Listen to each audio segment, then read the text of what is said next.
Well, we'll come back to Medicaid. We'll come back to Medicaid, but we're talking about pre-existing conditions, and in all of those plans I just described, this bill does not touch that issue at all. At all. Number two, it simply doesn't, folks. It doesn't. If you are in... What if you lose your job? Waivers? Guys, if you let me answer the question, I promise we'll get to all of these issues. Let me try to answer the question.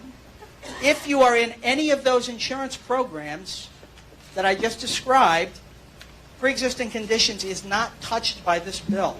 If you are in the individual market, which is 7% of the U.S. population, if you're in the individual market, then there's this question of will you have coverage for pre-existing conditions? Here is my concern. After 30 years in insurance, I am watching an insurance market that is collapsing. And here's why it's collapsing. Because you drilled holes in it. Because you have undermined. Here.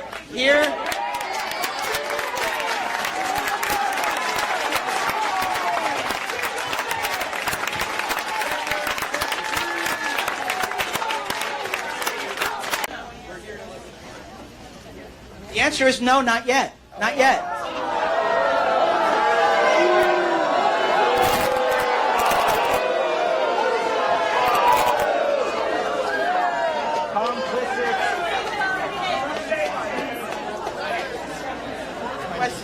Mike, over here.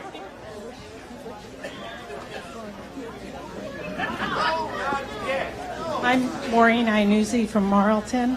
I was at the Waretown meeting, and you had the same answer then. Marlton. I was in the parking lot outside, straining to hear. And I believe you had the same answer then. You wanted to wait and see what the congressional committees would do. Since then, we've seen Nunes have to recuse himself, and that committee fall into disarray.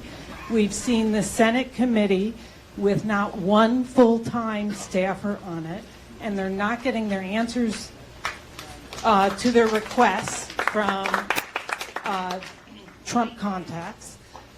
This week, we listened to a subcommittee hearing in which most of the Republicans could not bring themselves to ask even one question about Russia.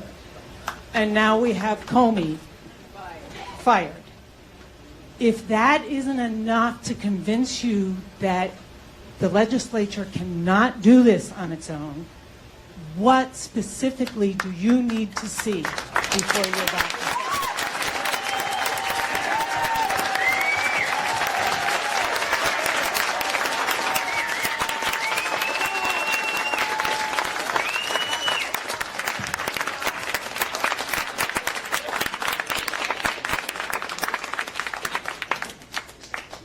You're right.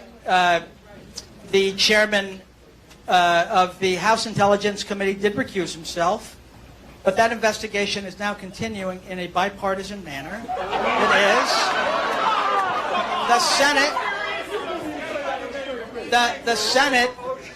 The Senate chair and the ranking member have both publicly declared that they're working closely together on their investigation.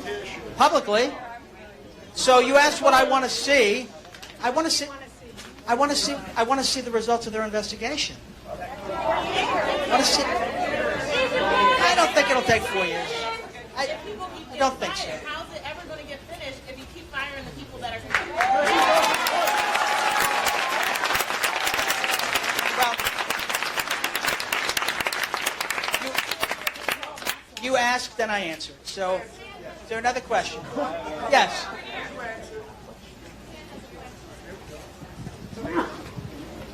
First, I'd just like to thank any veterans in the room for their service for our country. It's because of you I could stand here today in a free country.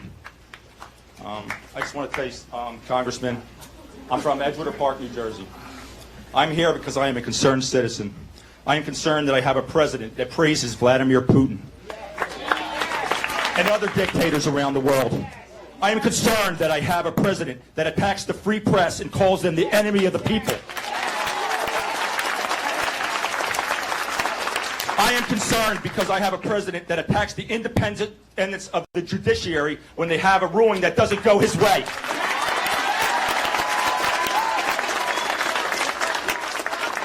I am concerned that I have a president that says the rules of our government are archaic. I am also concerned I have a president who does not know American history.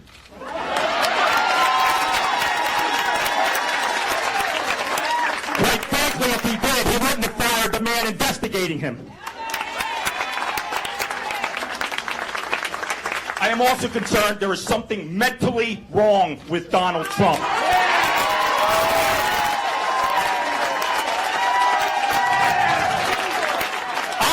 I can see it.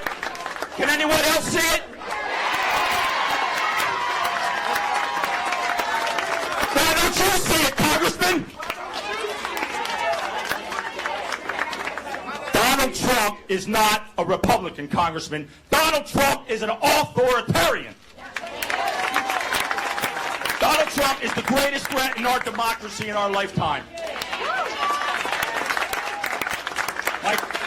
My question to you, how long are you and your fellow Republicans going to defend this American nightmare? You, Mitch McConnell, how long? Open your eyes!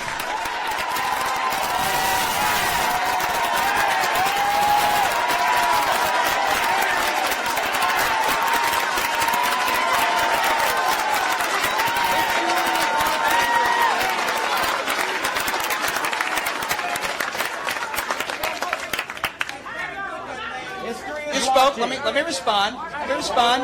Watching, sir, the whole world.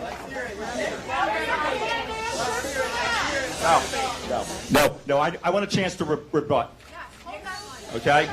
That's how dialogue goes. All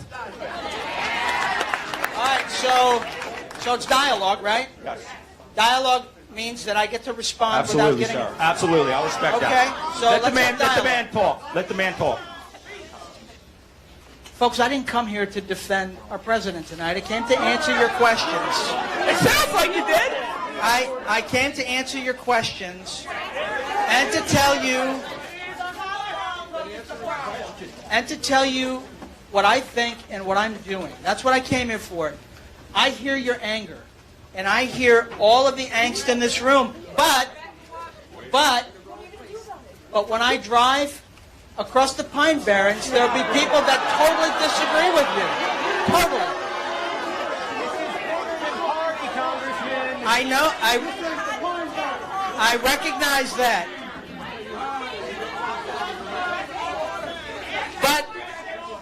But do you accept? But do you accept that for every one of you, there's somebody else that totally disagrees with you in this district? In this district. That's the truth. There are. Let the man. So I was going to move on to another question. Do you want to respond? Did you want to respond? Yes, I do. Okay. What is it going to take, Congressman? What is it going to take for you and your fellow Republicans to open your eyes and realize what's going on? We need an independent prosecutor. We need a bipartisan select committee to investigate this. When are you going to open your eyes? We all see it.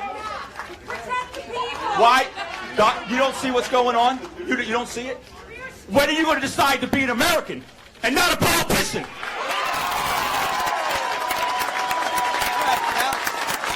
I'm going to ask you to pass it back because I want to talk to other people.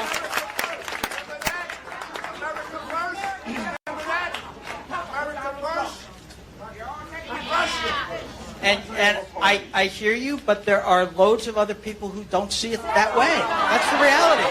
Probably because they watch Fox News. Okay? All right. Look, I'm gonna ask you to pass it on. Let me talk to some other people as well. You want to take other questions? Are we going to come back to this? No, come on. Let's be fair to other people too. Answer the question. Fair enough. Maybe I didn't answer it completely enough for you. I swore an oath to the Constitution. When and if I see... We're in a constitutional crisis now. No, I don't think we are. I don't think we are. When I see what I believe is a violation of that, I will act. But right now we have three independent groups investigating this, and I think we owe them a chance to give us an answer before we jump to...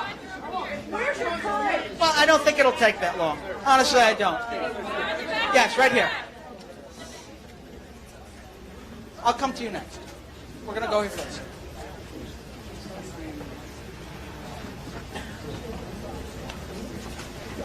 My name's Alan Rosenthal. Speak up. Speak up. Hello, can you hear me? Yeah. Excited. My name's Alan Rosenthal. First, I wanted to say that Columbus, New Jersey.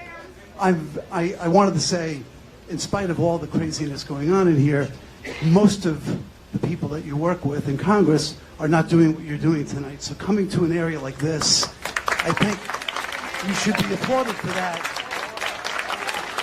And I would also ask other people, as I am a lifelong Democrat, please show some respect so that we can get something done here. No, I have a lot of things that I'd like to ask.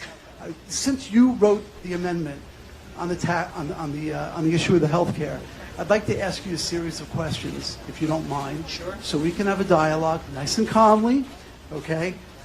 So, from what I saw, and my view on this, if I'm not mistaken, correct me if I'm wrong, but I believe polling showed about 18% of Americans liked what they saw regarding the issue of what the new amendment and the new health care bill would be.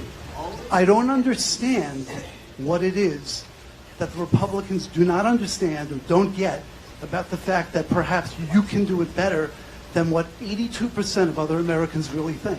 I don't get it. You're with a severe minority on this issue.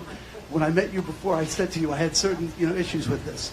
That's question one. Question two, I don't understand why there's an amendment in there that allows people like yourself, a member of Congress, and I know you're addressing this issue, not to partake in what you're asking everybody else to partake in. It literally blows me away that that's even an issue. I don't even know how it got in there, honestly, and I know that you're addressing it. I've read certain things about it, but it's still there, and really, it's truly deplorable. It should not be, obviously, it should not be in there. So, I'd like to start, if you could, just respond to those issues. You did write the amendment. The last thing I wanted to ask, and then I'll sit down, if that's okay. This appeared to me, after it died the first time, that the GOP did anything they could to give the tyrant in the White House a win.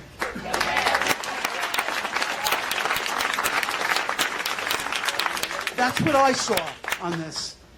And the amount of whipping that went on to get the votes, and I know you had a lot to do with it, and I know you're trying to do what you think is best, and I understand what it is to own a business, as I own one myself, as I mentioned to you before. Okay, I get it, okay? But all I saw was that there was a party in the Rose Garden. It was deplorable. And what that message sent to America was really bad. The optics were terrible. I can't describe how bad it was. And the substance as well, okay? Now, I have a wife that had breast cancer. She will always have a pre-existing condition. I don't want to have to choose what state I live in order to get health care from it.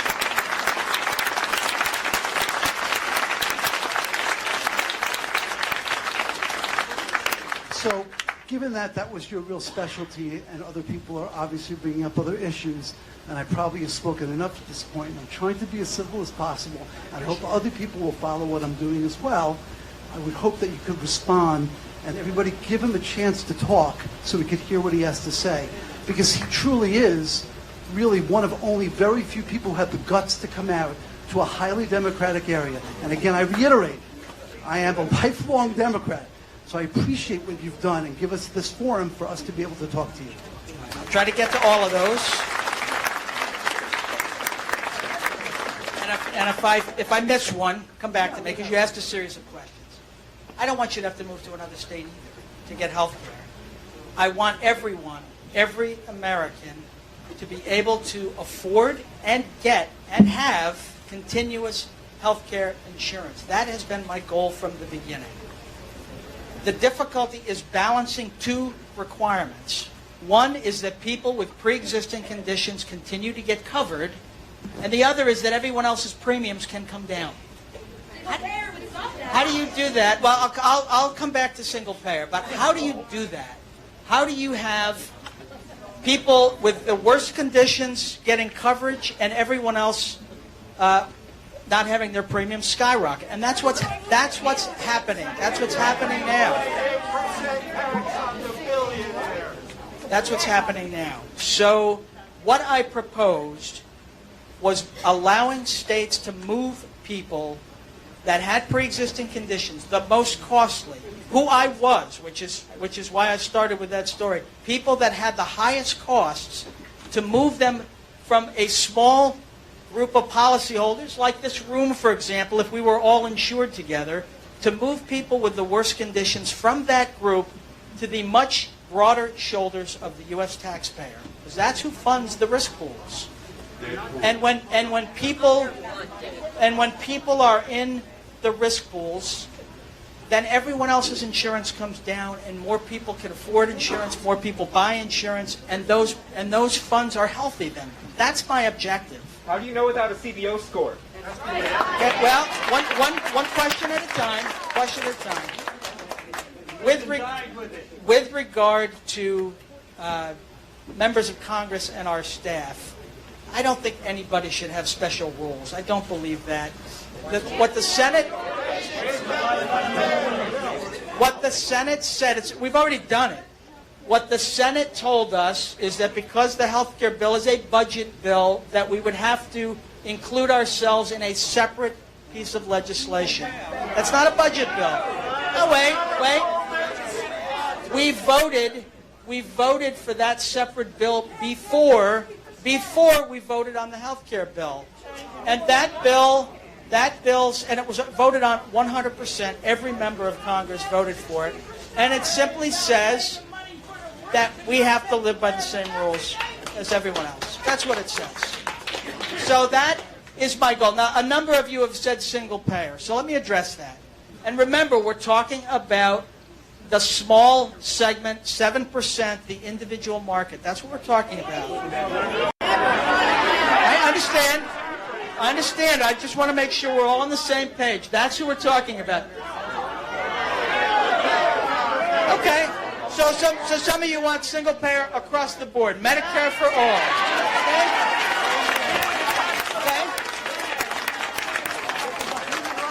Okay? Let me ask you this. Let me ask you, I'm not going to call on you anymore because you're standing and waving. I'm going to finish my answer and then I'll look around and decide who's next. So please just sit and let me finish. I understand where single payer Medicare for all sounds nice, sounds simple. Well, no, wait. In a single payer system where there's no competition, there's no employers trying to get the best people by offering the best health care. There's no competition among insurance companies. Who gets to decide?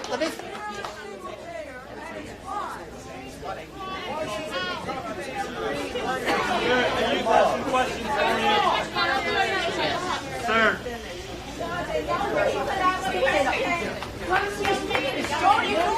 I haven't answered the other question, and we're not going to move on until you give me a chance to answer. Simple as that. I'm not going to fight with you tonight. When you want me to answer, and when you're quiet, I'll respond, but not until. We're not children. I'll get to you, but I'm going to respond to this and the other question that came up. Single payer, Medicare for all, means that there's only one party left who gets to decide what doctors get paid, what hospitals get paid, how long you get to recover from knee surgery. what kind of coverage you get. There's only one party left, and that is bureaucrats in the federal government. There's nobody else left. There's nobody else left. And it works in other small countries, not in countries of this size.